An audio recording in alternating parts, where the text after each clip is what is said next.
expressing thanks to all the role models who contributed to China's victory against extreme poverty. That was the message from President Xi Jinping, who presented awards and certificates to national honorary recipients in Beijing on Thursday. Those honored come from diverse backgrounds, from a 98-year-old researcher to young grassroots-level officials. President Xi Jinping hailed the country's achievements in eradicating extreme poverty, calling it a miracle of history. He said China's accomplishments also set a pioneering example for the international community.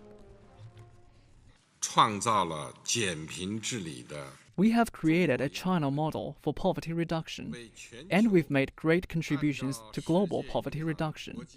Based on the current poverty standard, 770 million rural people have been lifted out of poverty in China since reform and opening up began.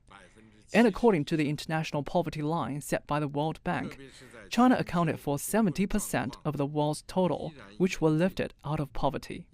China achieved the poverty reduction goal set by the UN's 2030 Agenda for Sustainable Development 10 years ahead of the deadline. President Xi Jinping first raised the concept of targeted poverty alleviation in 2013. Over the past 8 years, nearly 100 million impoverished rural residents living below the current poverty line have managed to escape extreme poverty.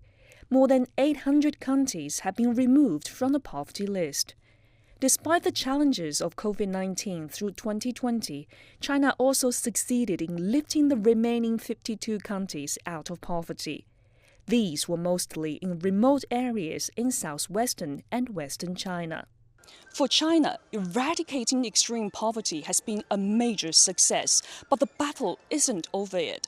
President Xi Jinping has said, and I quote, "Being lifted out of poverty is not an end in itself, but a starting point for a new life." Su Yuting, CGTN, reporting from the Great Hall of the People in Beijing.